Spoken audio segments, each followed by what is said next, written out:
Hello viewers, ये मेरा second video है और आज के वीडियो में हम सीखेंगे कि एग्जाम्पशन एप्लीकेशन कैसे लिखते हैं, जिसे हिंदी में हाजिरी माफ़ी कहते हैं। ये आमतौर पर कचहरी में बहुत प्रचलन होती है, क्योंकि जिसका भी केस है वो पर्सन व्यस्तता के कारण बार बार कोर्ट कचहरी के झंझट में पड़ना नहीं चाहता, जाना नहीं चाहता है। तो वो अपने काउंसिल से बोलता है कि मेरी एप्लीकेशन लगा दीजिए, तो हम आज नहीं आ पाएंगे। तो प्राइवेट प्रैक्टिस में ये एप्लीकेशन बहुत आम है और कोई भी जूनियर अगर इंटर्नशिप करने जाता है तो उसे सबसे पहले यही सिखाई जाती है। तो मैं भी जब इंटर्नशिप करने गई थी तो सबसे पहले मैंने यही सीखी थी। तो हाजिर माफ़ी और एग्जाम्पशन एप्लीकेशन आपके लिए मैं एक छोटा सा होमवर्क ये देना चाहूँगी कि आप कमेंट बॉक्स में ये बताएं कि सीआरपीसी में किस सेक्शन में आती थी और बीएनएसएस में ये एप्लीकेशन किस सेक्शन में आएगी, कि आप हाजिरी माफ़ी किस सेक्शन में देते हैं कोर्ट में। हाँ, चलिए हम अपने ड्राफ्टिंग की बात शुरू करते हैं। तो सबसे पहले ड्राफ्टिंग के लिए एज यूजल आप अपना एक लीगल पेज लेंगे, उसमें एक इंच का मार्जिन ऊपर छोड़ेंगे और 1 इंच का मार्जिन साइड में छोड़ेंगे। उसके बाद मार्जिन छोड़ने के बाद सबसे पहले कोर्ट का नाम आएगा एज यूजल। तो कोर्ट के नाम में आप अगर आप इंग्लिश में लिख रहे हैं तो लिख देंगे इन द ऑनरेबल कोर्ट ऑफ, मान लीजिए मजिस्ट्रेट का कोर्ट है तो चीफ जुडिशियल मजिस्ट्रेट, फिर डिस्ट्रिक्ट का नाम, जैसे मैं कानपुर नगर में हूँ तो कानपुर नगर, तो in the honourable court of CJM Kanpur Nagar. Hindi में ये चीज़ अगर लिखनी होगी तो न्यायालय श्रीमान मुख्य न्यायिक मजिस्ट्रेट कानपुर नगर।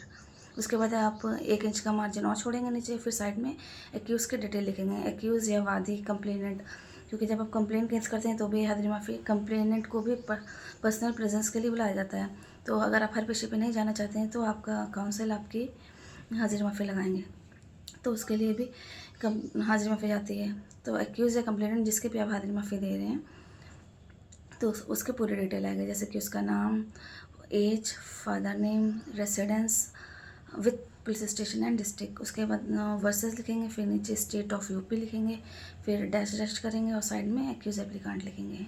मतलब पहले एक्यूज़ की डिटेल या कंप्लेनेंट की डिटेल, फिर ऐसे डैश डैश डैश वाली एक लाइन बनाएंगे और नीचे एक्यूज़ एप्लीकांट लिखेंगे, फिर वर्सेस लिखेंगे, फिर स्टेट ऑफ यूपी लिखेंगे, फिर डैश डैश डैश बनाएंगे और साइड में अगर एक्यूज़ की दे रहे हैं तो एक्यूज़ एप्लीकांट, और अगर आप कंप्लेनेंट की दे रहे हैं तो कंप्लेनेंट।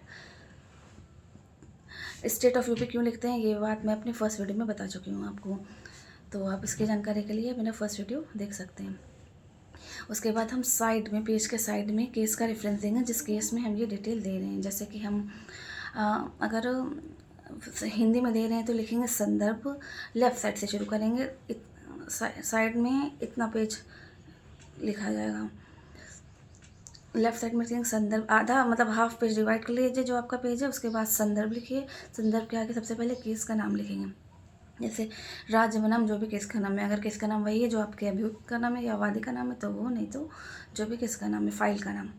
उसके बाद लिखेंगे मुकदमा नंबर। मुकदमा नंबर वो नंबर होता है जो पर्टिकुलर कोर्ट आपको अलॉट करता है कि आपका केस इस नंबर पर इसके कोर्ट में दर्ज है। उसके बाद नीचे आप लिखेंगे मुकदमा अपराध संख्या, जिसे आप अपराध संख्या भी कहते हैं। वो एक एफआईआर नंबर होता है, स्टेट केस में जो जनरेट होता है जब एफआईआर होती है तो एक एफआईआर का यूनिक नंबर होता है, तो वो एफआईआर नंबर, एफआईआर मुकदमा नंबर लिखा है। जो भी मुकदमा नंबर है, जैसे 123/ईयर होता है, जैसे 2025 में अगर कोई एफआईआर हुई तो 432/2025। तो इसका ये मतलब हुआ कि 2025 में 432 नंबर पे एफआईआर के रजिस्टर में उस पीएस में आपकी एफआईआर दर्ज हुई है। उसके नीचे आप लिखेंगे थाना, थाना लिखेंगे, थाना, थाने के आगे उसका नाम, जैसे थाना या कानपुर में एक थाना है पनकी, तो पनकी। फिर आ गया तारीख पेशी, और जो भी तारीख पेशी, जैसे आज की पेशी है इसीलिए हम आज एप्लीकेशन दे रहे हैं तो उसके आगे तारीख पेशी डाल देंगे। फिर उसके बाद नीचे हम बोल्ड लेटर्स में और बड़े लेटर में एक मेन हेडिंग बनाएंगे, जैसे अगर इंग्लिश में लिख रहे हैं तो exemption application on behalf of accused और कंप्लेनेंट, जिसके भी आप दे रहे हैं एग्जाम्पशन एप्लीकेशन, फिर अंडरलाइन कर देंगे। अगर हिंदी में यही बात लिखेंगे तो हाजिरी माफ़ी मिन जानिब अभियुक्त, मिन जानिब मतलब द्वारा, वास्ते हाजिरी माफ़ी, अरे मतलब लिखेंगे कि जो है हाजिरी माफ़ी वास्ते अभियुक्त, उसके सॉरी फॉर हेसिटेशन। एंड उसके बाद हम नीचे शुरू करेंगे अपना कंटेंट, तो लिखेंगे महोदय जी या रिस्पेक्टेड सर, फिर number 1, the accused applicant humbly submits as follows. Hindi में लिखेंगे प्रार्थी अभियुक्त निम्न निवेदन करता है। फिर पैरावाइज आ जाएंगे। नंबर 1, ये कि उपरोक्त वाद माननीय न्यायालय के समक्ष विचाराधीन है या सुनवाई हेतु आज लंबित है। इंग्लिश में ये बात लिखेंगे तो the present case is pending before the honourable court for hearing today. फिर पैरा नंबर 2 बनाएंगे, उसमें लिखेंगे कि जो है उपरोक्त वाद का अभियुक्त या फिर वादी आज बीमार होने के कारण या शहर से बाहर जाने के कारण आज आने में असमर्थ है, माननीय न्यायालय के समक्ष उपस्थित होने में असमर्थ है। इंग्लिश में ये भी रीज़न देंगे तो the accused applicant is ill so he is unable to attend the court today. फिर पैरा नंबर 3 बनाएंगे, उसमें ये बताएंगे कि जो है उपरोक्त परिस्थितियों को देखते हुए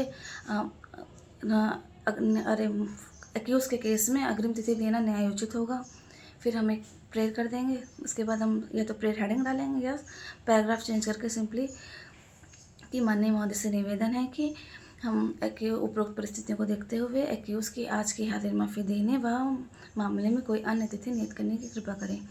तो अगर इंग्लिश में लिखेंगे प्रेयर तो therefore it is very humbly prayer to the honourable court to be pleased to kindly exempt the personal presence of the accused of your complainant for today only and fix another date for further proceeding। उसके बाद side में accused applicant या फिर प्रार्थी अभियुक्त की लिखेंगे, उसके नीचे प्रार्थी अभियुक्त का नाम लिखेंगे जिसके लिए हम एप्लीकेशन दे रहे हैं। उसके बाद थ्रू काउंसिल आ जाएगा, द्वारा अधिवक्ता अपना नाम लिखते हैं और अपना मोबाइल नंबर मेंशन कर देते हैं। उसके बाद साइड में हम दिनांक लिख देंगे कि आज की, और फिर कोर्ट में जाएंगे और जो भी कोर्ट है आपका कॉज लिस्ट में देखेंगे कि आपका केस किस नंबर पे लगा है और वो नंबर उस एप्लीकेशन पे लिख करके एक पेशकार साहब होते हैं उनको दे देंगे और बोल देंगे कि मेरी आज की हाजिरी माफ़ी हमारी फाइल में लगा दे और जज साहब के सामने पेश करवा दें। That's all for today. कोई क्वारी और फीडबैक के लिए कमेंट बॉक्स में बताएं। Thank you.